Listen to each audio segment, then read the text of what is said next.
यहाँबाट हुन्छ नि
पछाडिबाट मान्छे लिएर आउन उनीहरूलाई सरहरूलाई लिएर आउन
and delegate from home and abroad.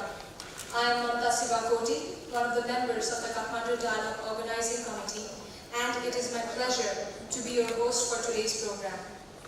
On behalf of the committee and Kathmandu School of Law, I would like to extend a very warm welcome to all of you.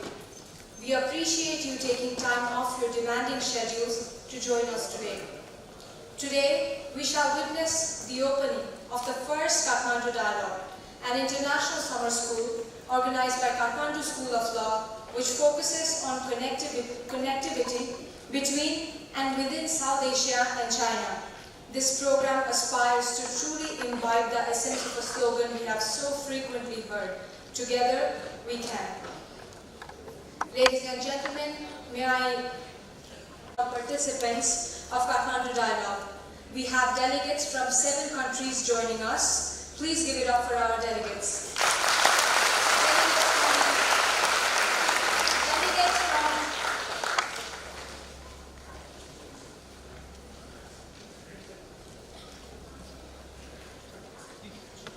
Keeping that on hold, first we would like to direct your attention to introducing our chair, chief guest and special guest. Please join me in welcoming our chief guest for opening ceremony of Kathmandu Dialogue, Honorable Ishwar Pokhrel, Deputy Prime Minister and Minister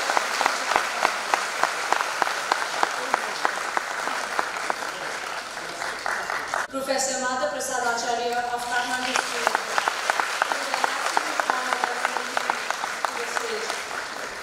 I would like to welcome our guest of honor, Her Excellency Mrs. Yu Hong, Honorable Ambassador of China to Nepal.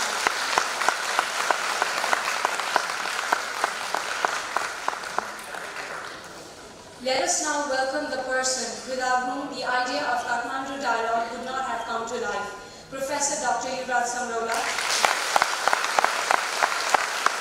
Executive Director and Principal of Kathmandu School of Law. He is also the Program Chair of Kathmandu Dialogue.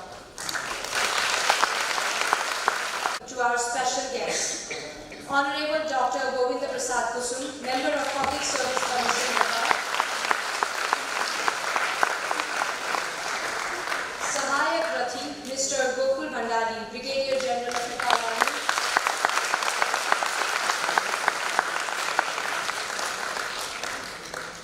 Professor Geeta Pathak, Professor in charge of Kathmandu School of Law and also Executive Director of International Law and Relations Study Center. Professor Dr. Li Tao, Executive Director of Sichuan University, China. Professor Dr. Tara Prasad Sapkota, Dean of Faculty of Law of Tripura University. Professor Prakash Kesi, Kathmandu School of Law.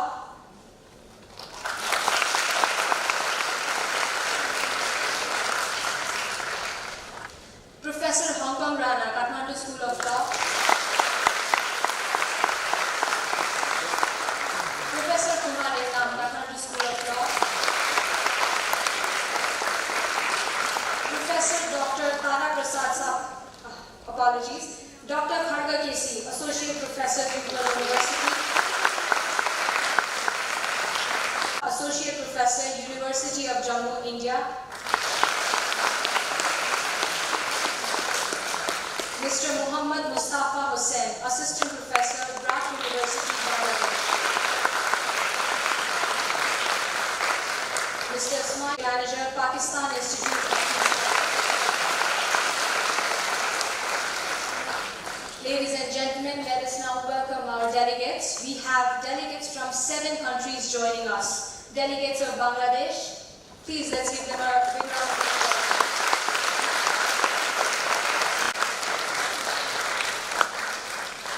Delegates from China.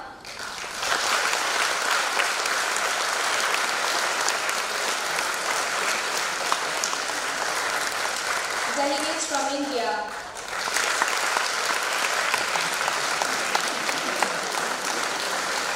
Delegates from Nepal.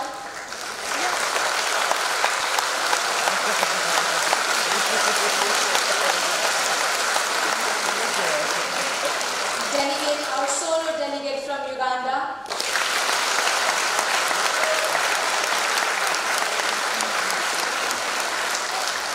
delegates from Pakistan and Afghanistan will be joining us shortly.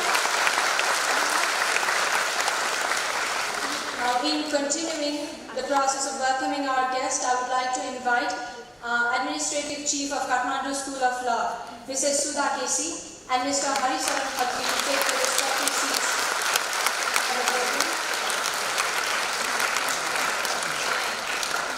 To Honorable Sasi Jung Thapa, Member of State Assembly of Province Number 3.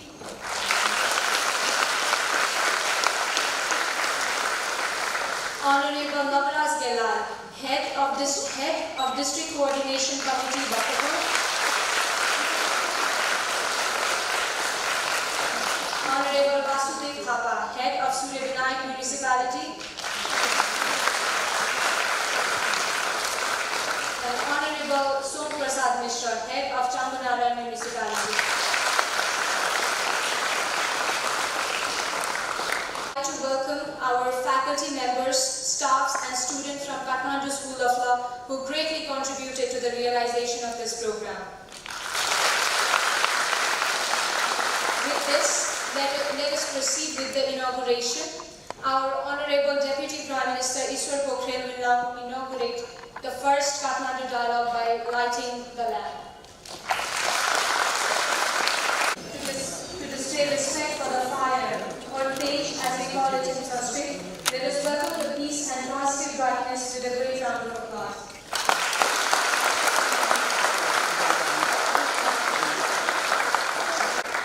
Thank you, Honorable Sir. Thank you, everyone. Ladies and gentlemen, I request you to remain standing for our national anthem.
Thank you, Mamta. You have made my task very easy by welcoming all. Respected Chair of the inaugural ceremony of Kathmandu Dialogue along with Summer School, Professor Madhav Prasad Acharya, the President of Kathmandu School of Law, Nepal. Chief Guest, Honorable Ishwar Pokhriyal, Deputy Prime Minister and Defence Minister of Nepal. The guest of honor, Her Excellency, Mrs. Yu Hong, Ambassador from China to Nepal. Keynote speaker, Professor Dr. Yura Sangrola, Executive Director, Kathmandu School of Law and former Attorney General of Nepal. The special guest speakers, Dr. Govinda Prasad Kusum, Honorable Member Public Service Commission, Nepal, Dr. Krishna Prasad Oli, Honorable Member National Planning Commission of Nepal, Brigadier General Gokul Bhandari from Nepal Army, Professor Dr. Li Tao, Executive Director, Institute of South Asian Studies, Sichuan University from China, Professor Dr. Sanjay Gupta, University of Jammu from India, Professor Dr. Tara Prasad Sapkota, Dean, Tribhuvan University, Faculty of Law, Mr. Ismail Khan, Pakistan Institute for Peace Studies, Pakistan, Assistant Professor Mustafa Hussain, Brak University, Bangladesh, Dr. Kharda Kesi, Associate Professor, Master's Program, International Relations and Diplomacy, Tribhuvan University, Nepal, Honorable Sachidan Thapa, heads of different municipalities, professors, heads of administrative block from Kathmandu School of Law, we are profoundly delighted to receive your gracious presence in the opening ceremony of Kathmandu Dialogue, hosted by Kathmandu School of Law. Dear participants of the Kathmandu Dialogue, in short we call KD. From Afghanistan, we just came to know that the participants are on the way. Bangladesh, China, India, Pakistan, and of course Uganda. Let me extend my warm welcome to you all to Nepal. I hope you like Nepal, although it is difficult to see the mountain at this rainy season, but the greenery is there. I hope you like it here so far. My dear participants from Nepal, I trust you are making your friends coming from 6 other countries feel at home. My revered faculty members, my colleagues from the legal community, and also the members of different institutions of legal community, security sectors, who have been organizing and teaching assistants, and dear students of Kathmandu School of Law and elsewhere. Dedicated team of the KD, the Kathmandu Dialogue, proactive friends from media, and everyone present here, I warmly, personally, and on behalf of the host institution, Kathmandu School of Law, would like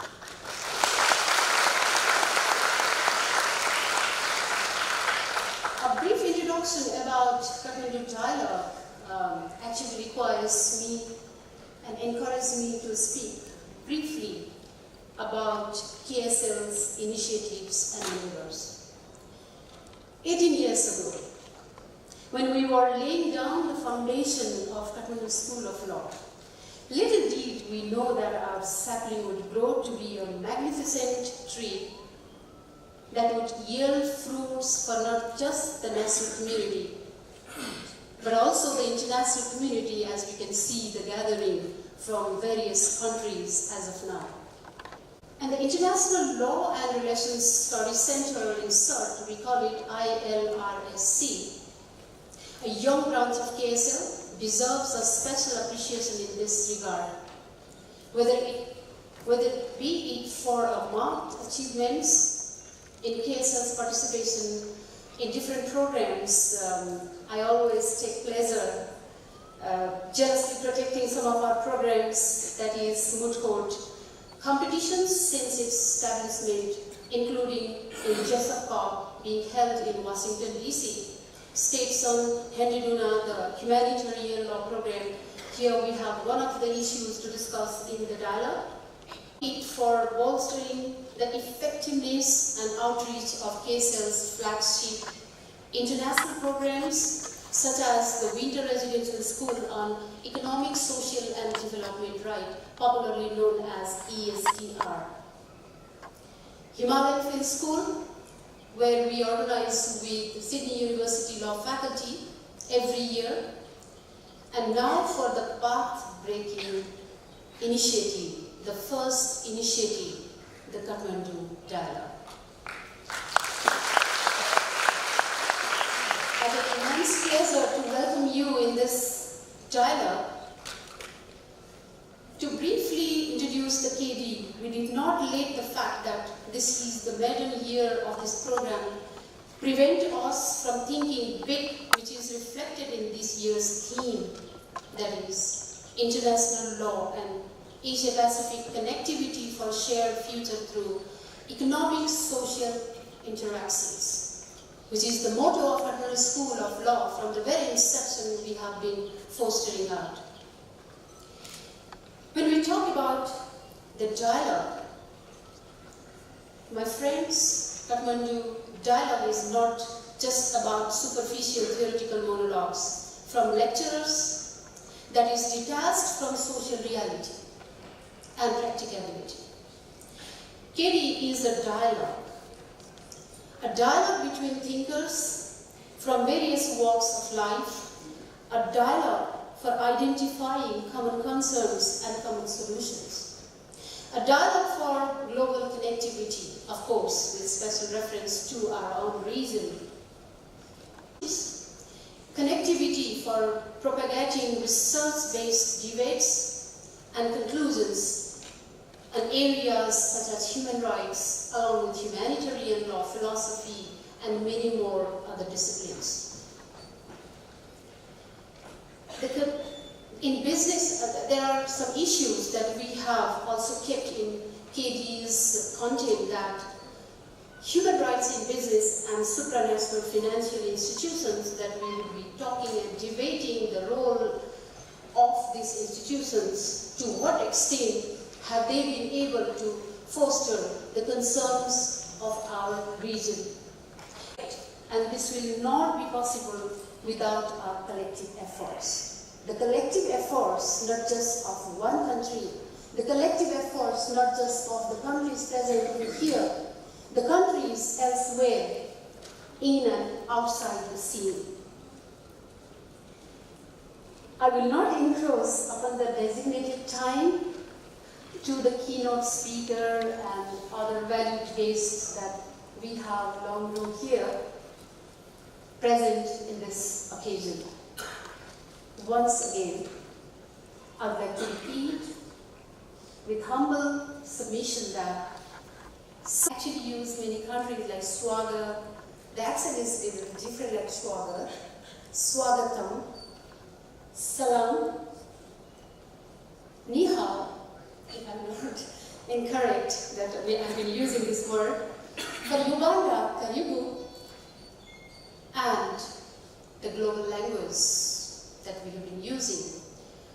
I extend my sincere thanks along with welcome, welcome, and welcome. Thank you very much. People who truly captivate the moment and audience through their words and voice. Geeta ma'am, you truly are one of them. Thank you so much for the warm welcome address. As I stand before this audience, a blend of varied nationalities, I am reminded of the utmost potential this regional relationship holds. In this blend of diverse culture, religion, and language, there lies a great prospect for economic and social development for all. It could serve as a trade hub by the adoption of BRI, the Belt and Road Initiative. To shed light on the same, please join me in welcoming Her Excellency Mrs. Yu Hong for her keynote speech. She will highlight Nepal-China relations in the context of Belt and Road Initiative. Please, let's welcome her with a big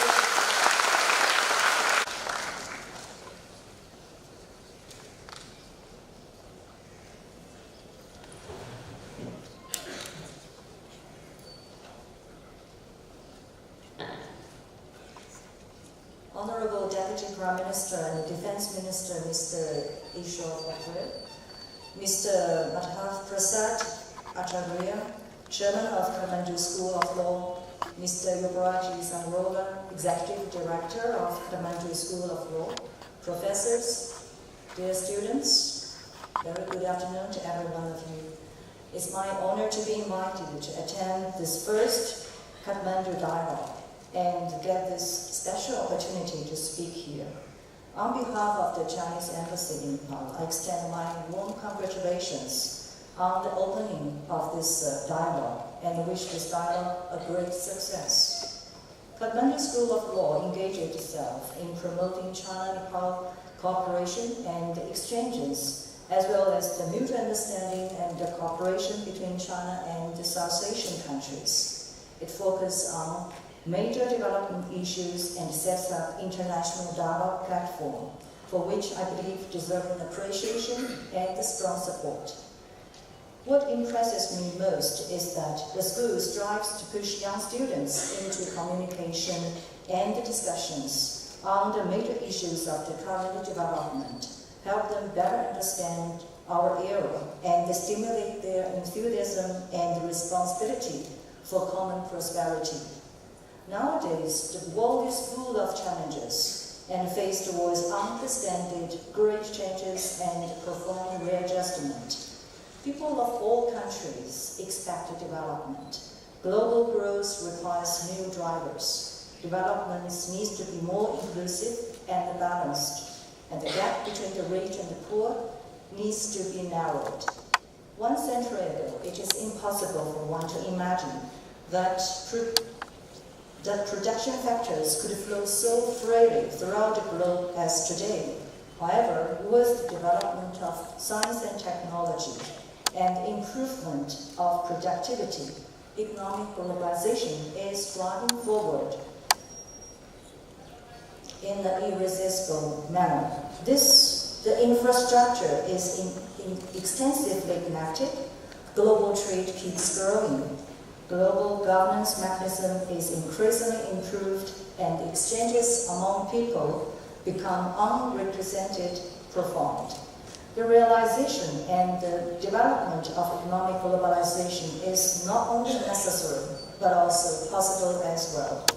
In 2013, President Xi Jinping of China proposed the Belt and Road Initiative, which is an important international cooperation initiative and an action as well, which strives for common prosperity and development, and building for which strives for common prosperity and development, and building for a community with a shared future for mankind. This year marks the 5th anniversary of the BRI. Over the past 5 years, it has received extensive support from around the world and produced concrete fruits, early harvests. The reason behind this is that the BRI is based on globalization and promoting globalization, and conforms to the trend of global development. The developing countries participating in the BRI expect to get rid of the underdevelopment trap.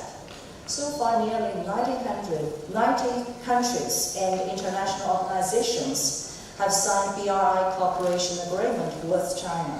The BRI has become the largest platform for international cooperation and the most welcomed public good in the world. The BRI follows the principle of equality and the mutual benefits, and collaboration. All parties are equal participants, equal contributors, and equal beneficiaries. The BRI is open, inclusive, and totally transparent. It is not only an inclusive, it is not an exclusive club. We hope that all BRI projects are of high standard and quality. We lay great emphasis on green development, environmental protection,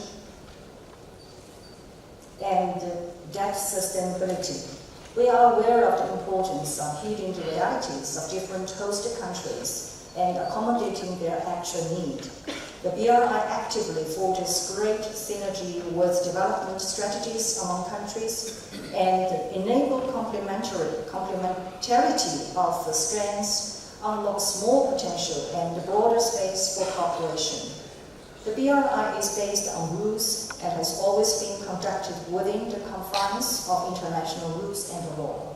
We are expecting the negotiation of agreements on trade and investment, finance and taxation, FPR transport, environmental protection, and other matters, and provide institutional safeguard for the BRI cooperation. The contribution from the legal community has great significance for BRI cooperation.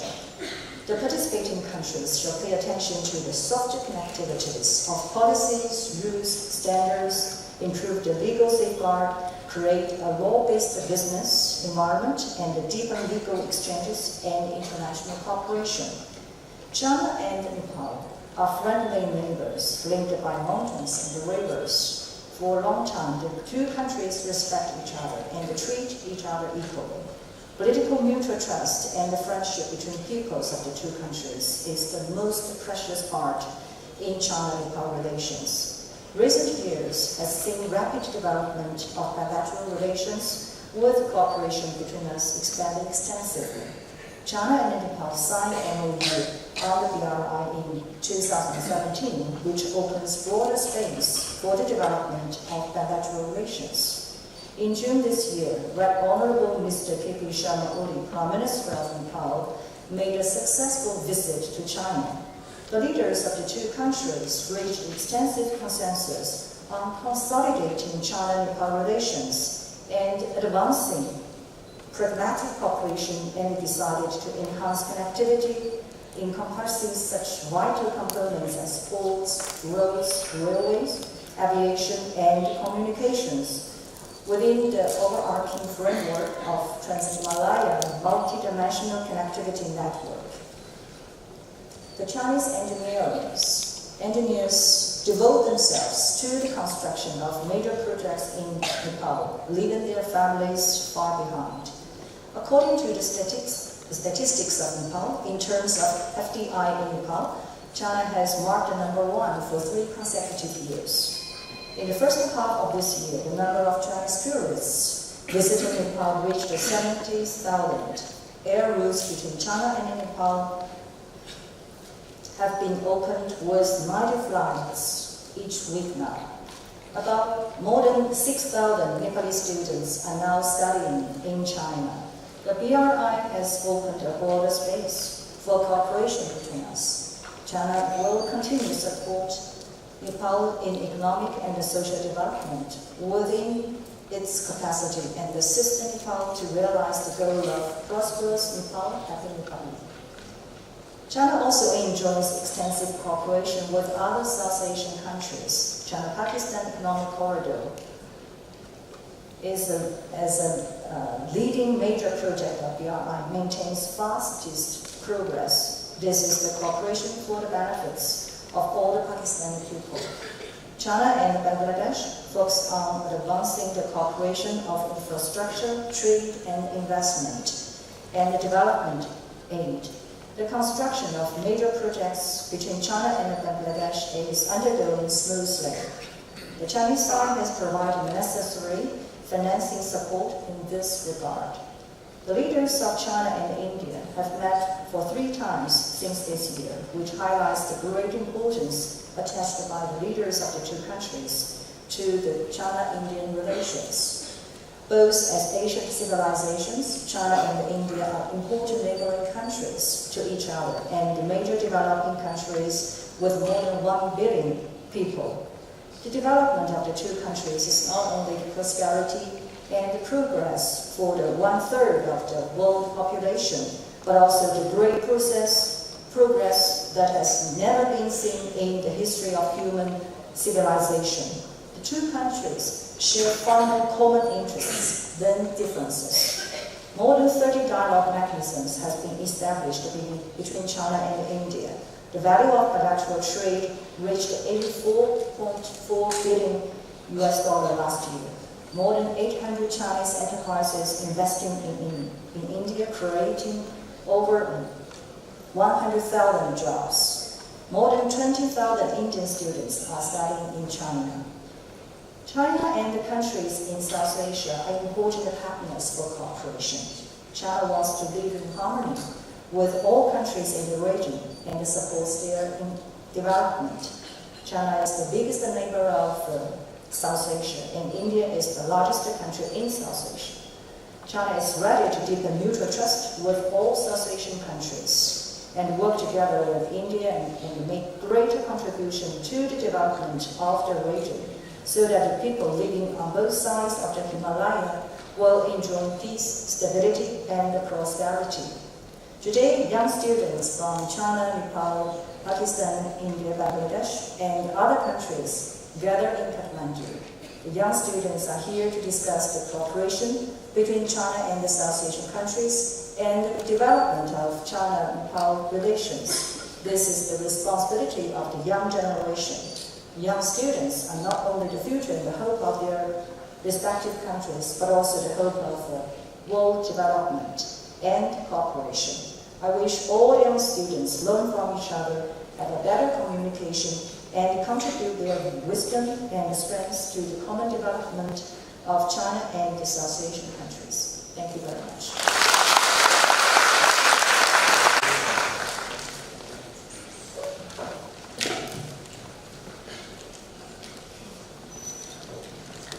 Thank you, Your Excellency.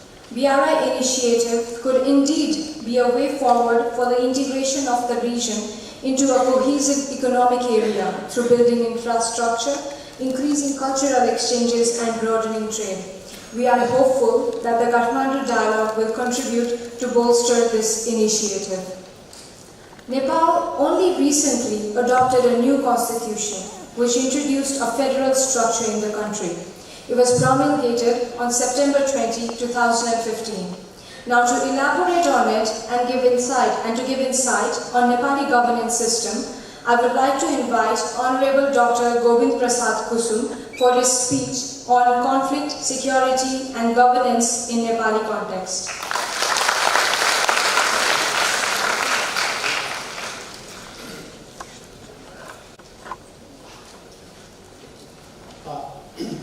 Good afternoon, namaste. Chairperson, Honorable Deputy Prime Minister and Defense Minister, Excellency, distinguished persons sitting on the dais, distinguished participants, ladies and gentlemen. Today is a special day for me, not because I have been invited as a special guest, but because I have been given a special opportunity to know and understand more from you young personalities who are directly and indirectly associated with the issues related to international law and relations.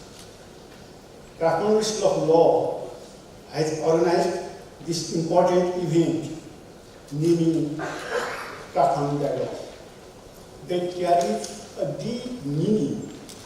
I express my heartfelt thanks to Kathmandu School of Law and especially to Professor Dr. Yuvraj Chandrola for arranging such an important platform and for availing me this open room for discussion. The youth of our society are the engine of growth and development. They are the critical masses of people whose action and inaction can develop and also can destroy the fabrics of society.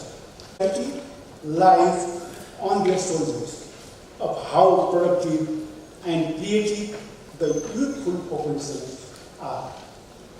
This is the reason that there is a linkage between youth and national prosperity. In this context, we can say that youth are not only the leaders of tomorrow, but you are the partners of today. It is essential to utilize the youth's potential as change agents because of their capability to make things happen positively in the form of innovators and entrepreneurs. To do something better for the society and ultimately for the country. For doing so, they need to be empowered. If we fail to meaningfully involve and respond to the need of largest generation of young men and women of total 1.8 billion the world has ever known, no country can achieve its goal. Young people's participation in governance, expansion of their positive roles in fragile humanitarian settings, and engagement in promoting social innovation are the major areas of their active involvement.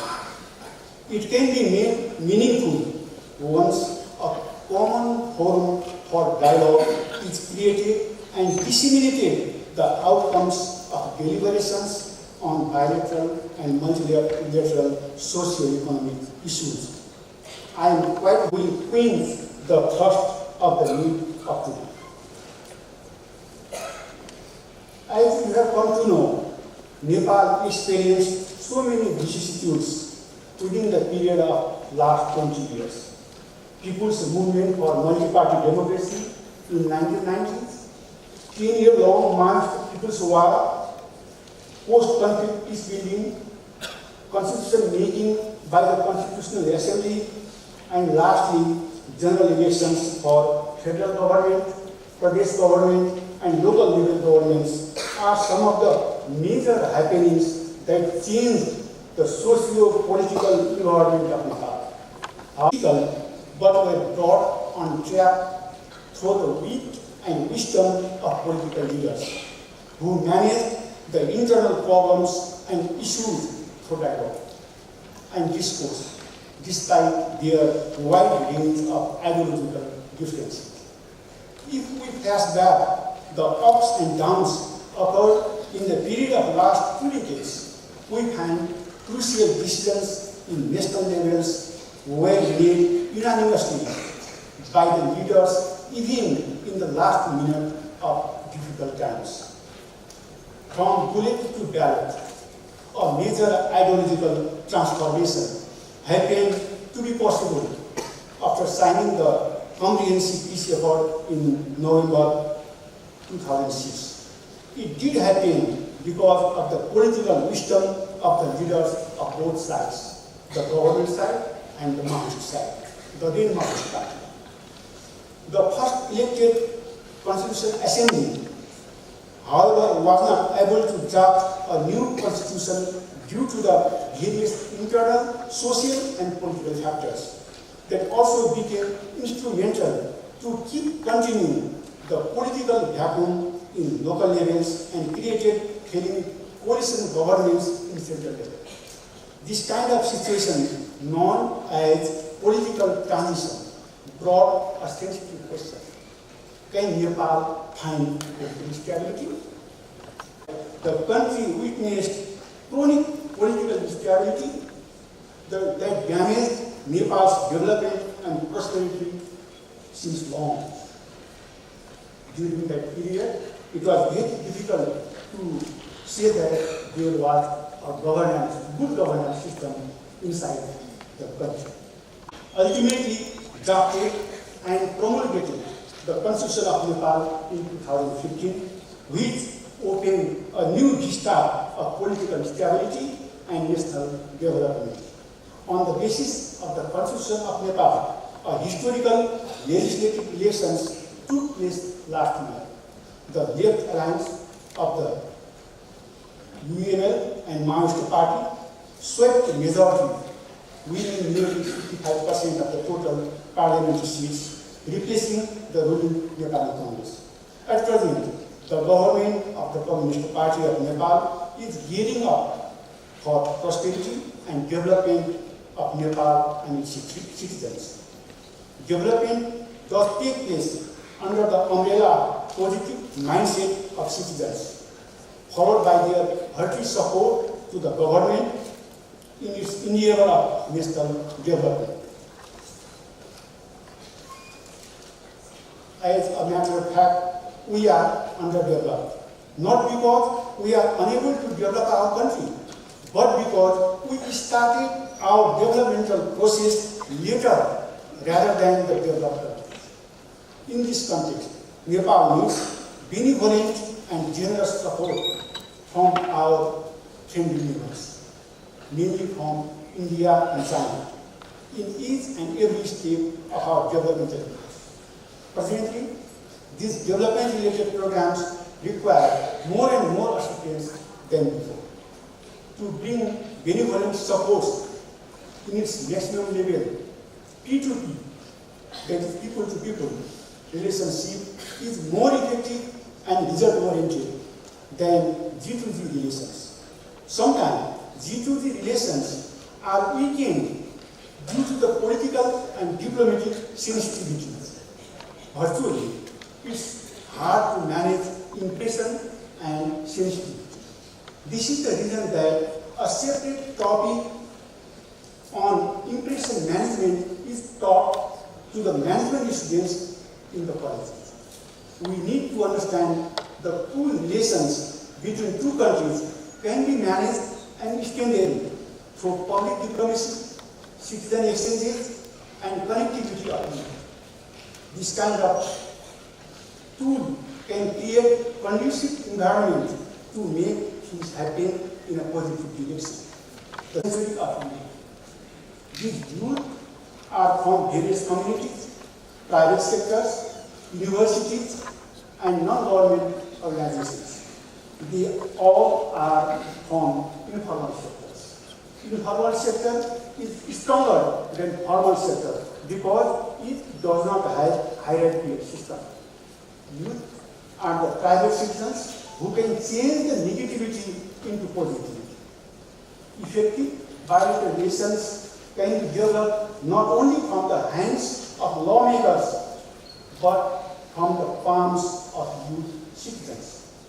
They are none other than you who are participating today. Last but not least, may today's gathering of young students bring their hands and minds together for the greater cause of the people and their respective countries. Wish the success of the Kathmandu dialogue. Thank you.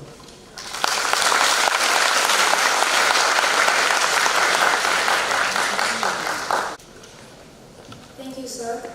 As Honorable Dr. Govinda Prasad eloquently stated, after years of up and down, Nepal is now in a progressive state, which is indeed a matter of pride for us all. We, as he said, we introduced a new constitution, we held our local elections, and only very recently, 4 days ago, we introduced new civil code and criminal code, which is also a matter of pride for us, and let's welcome it with a big round. In furthering the speech given by Dr. Govinda Kusum and highlighting Nepal's role in maintaining peace on international level, I invite Sahayak Rakhi Gokul Bhandari of Nepal Army for his speech on Nepal's role in international peacekeeping and development.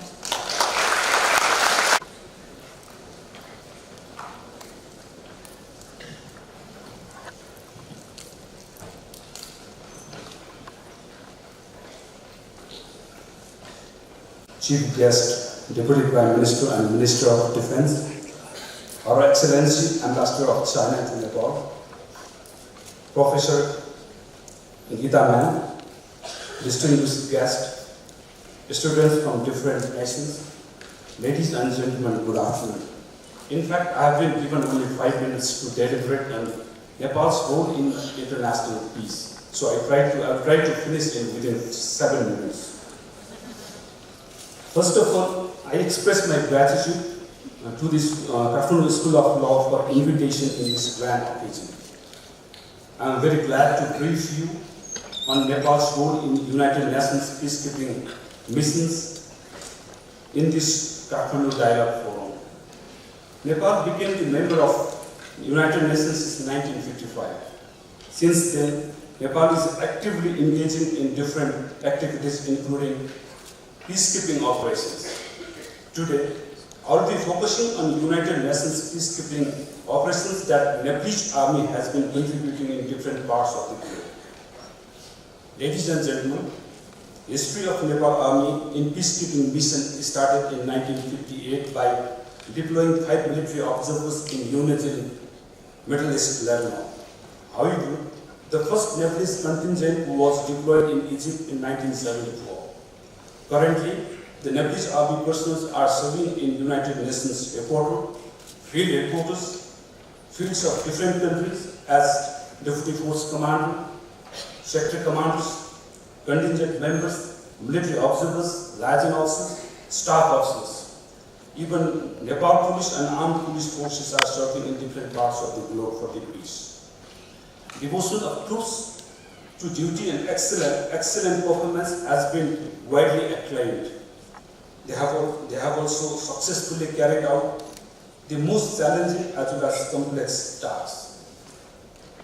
So far, 63 personnel of Nepalese Army have already sacrificed their lives in the line of duty, and 66 have been disabled for the noble cause of peace.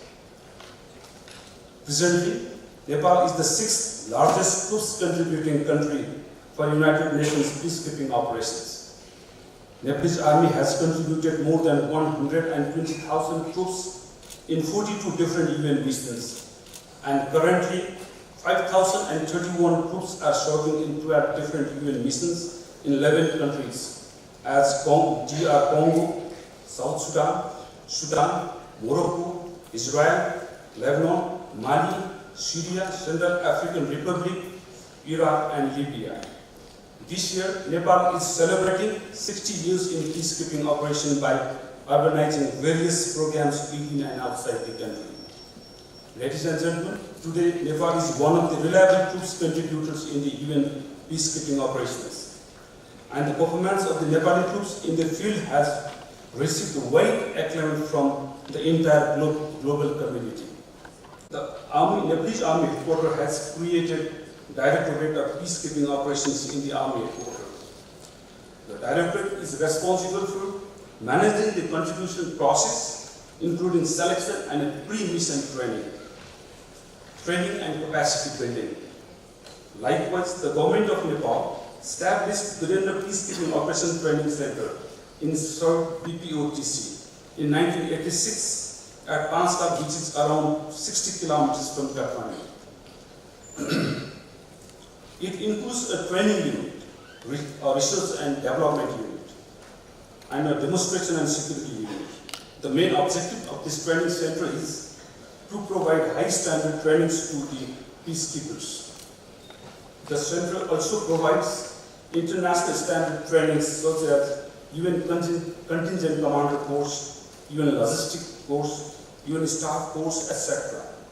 Currently, BPOTC, that center has been serving as a regional training center, and efforts are being made to prepare it as a center for excellence. Nepalese Army also organizes 3 weeks training camp exercise known as Shanti Prayas, Peace Endeavor, with the partnership of US Pacific Command. So far, 875 trainees from 23 different nations have been already trained. Nepalese Army has been working jointly with US PACM since 2002. Our commitments.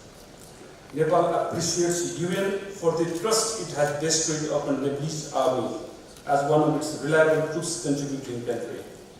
Till now, a total of 5 force commanders, a deputy military advisor, dozens of deputy force commanders and sector commanders have served in the different United Nations missions. Presently, 1 deputy force commander in UNIFIL Lebanon and 1 sector commander in South Sudan are serving as high-ranking officers. Nepalese Army is committed to contribute up to 10,000 troops, that is about 10% of its total strength in the United Nations mission. Nepal has always respected norms and values of United Nations, including zero tolerance policy of sexual exploitation and abuse, that is C, wholeheartedly.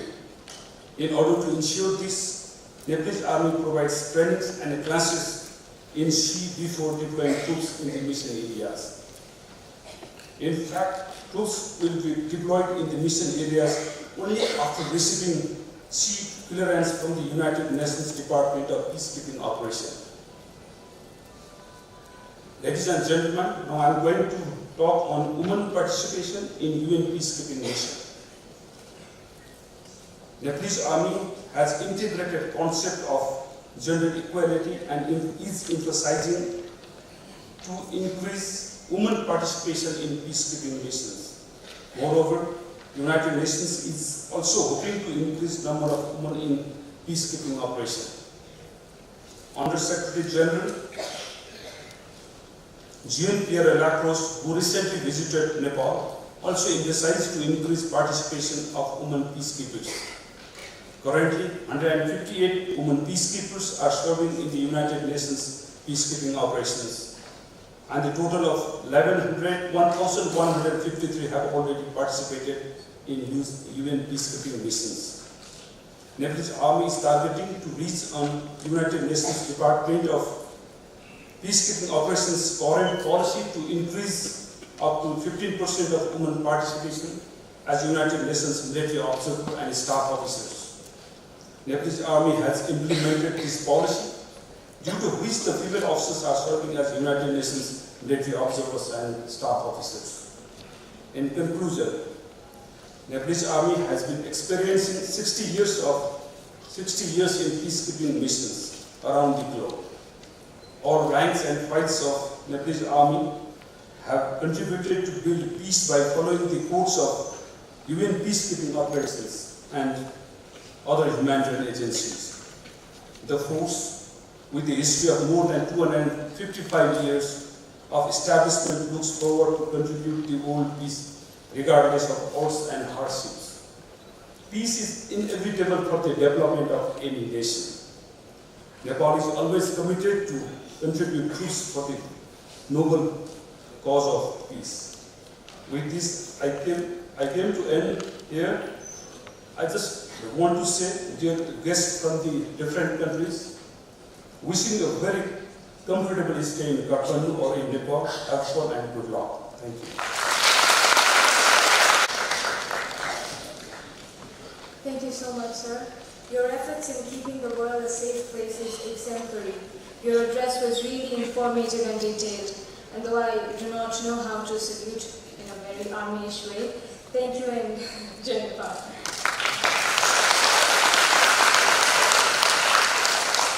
Ladies and gentlemen, keeping the sequence of keynote speech on hold, may I bid farewell to our guest of honor, Her Excellency Mrs. Yu Hong. She has prior commitment elsewhere, so she will not be able to remain with us for the program. To express our deep appreciation, Kathmandu School of Law has prepared a small token of love, which reads, "But your invaluable contribution towards Kathmandu School of Law, Nepal." We thank you for your presence and your comprehensive speech.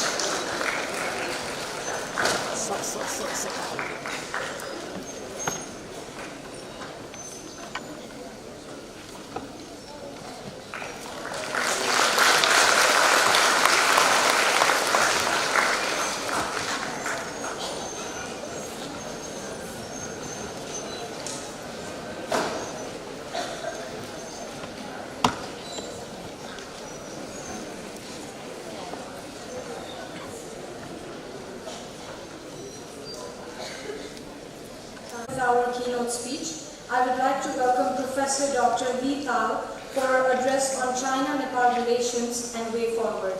Please welcome.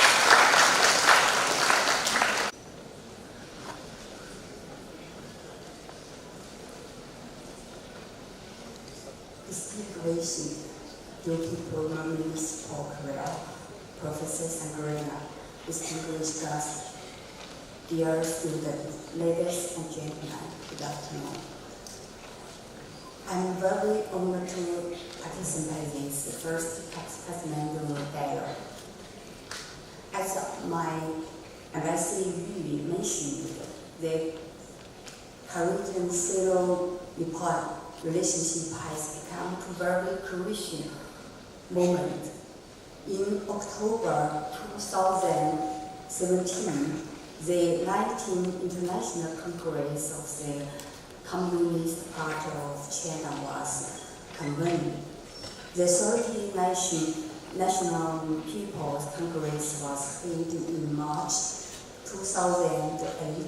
This year also marks the 40th anniversary of the opening up and reform. These events have shown that China has entered a new era of development. Chinese diplomacy in the new era needs to build a new type of international relation and the community of shared destiny. Also in last year, Nepal successfully held its first general election since the implementation of the new constitution.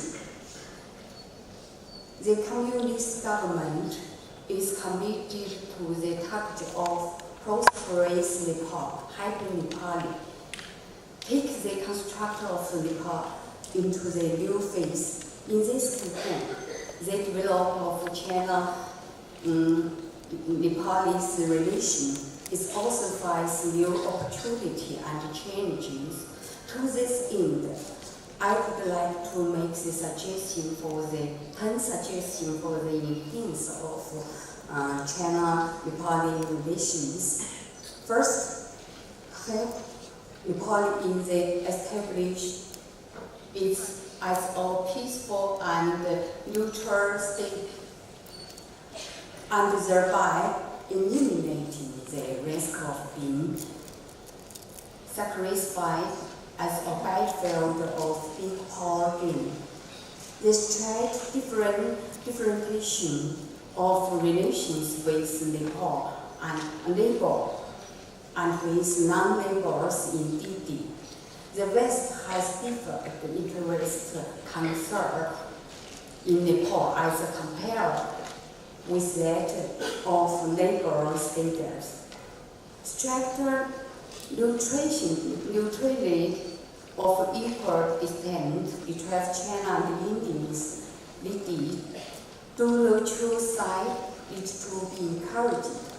When make their support to Nepal independent and sovereignty deeply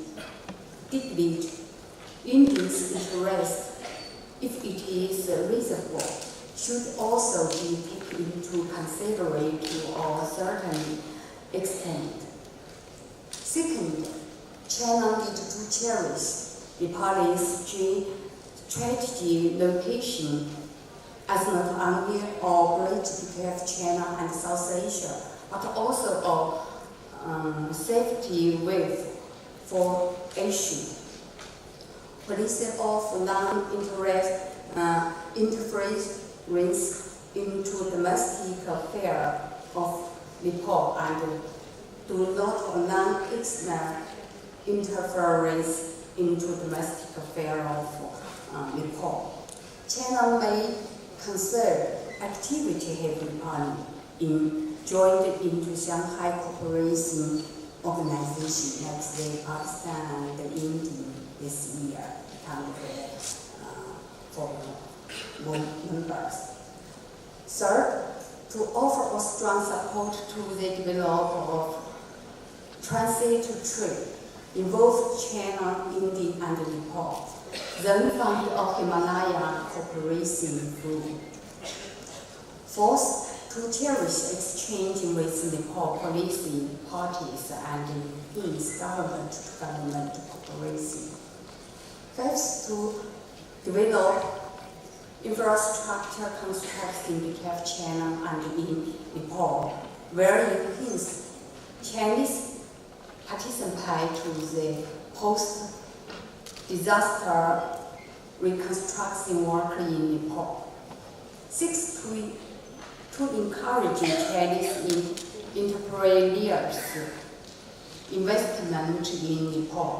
Pay attention to the trade deficit between Nepal and China. Or modernize China interest cluster with a joint investment from both China and Nepal could be considered. 7. To enhance tourism cooperation and develop a one-stop tourism trade saver system. 8. Enhance cultural exchange. 9. To develop better education exchange. Like this international summer school, students come from different countries. Here, I'd like share with you our South Asia students exchange program by my Institute of South Asia Studies in Sichuan University. At first, we just cooperate with Tsinghua University. I now learned from Professor Kathmandu. Many years ago, he talked with me this program. We make it short. I've been in India and cover University of Afghanistan, which is stable. This program, I believe, is playing an increasing important role in promoting the understanding among China and South Asian countries, like Professor Sandrina we mentioned this morning. Finally, to develop the Himalaya civilization and shared civilization in Asia with all. Even more, we believe that above mentioned effects, in addition to bilateral, trilateral, and multilateral efforts, will literally transfer from Nepal from a fragile gem to a strong region, reach to propose Nepal, happy Nepal. Thank you.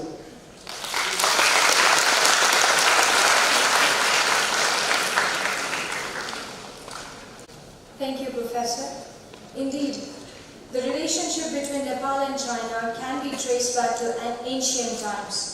And today, with the projects such as BRI and Sustainable Development Goals, the need to rekindle this relationship is pressing more than ever for us all.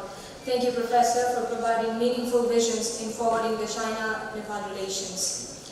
Now, turning to our neighbor on the south, east, and west, can you guess who it is? Yeah. Yes, India. So to elaborate on the relationship between India and Nepal and its various phases from past to present, I would like to welcome Dr. Sanjay Gupta to the podium.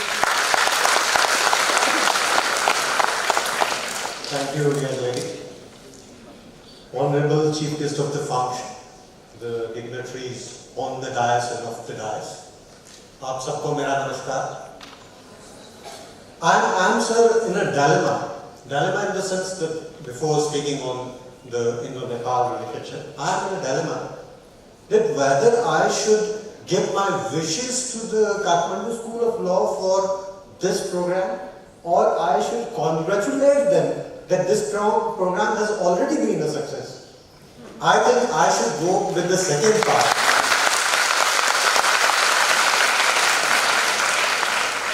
Because you find we always look to our neighboring countries either through political statements or through myopic vision of the media.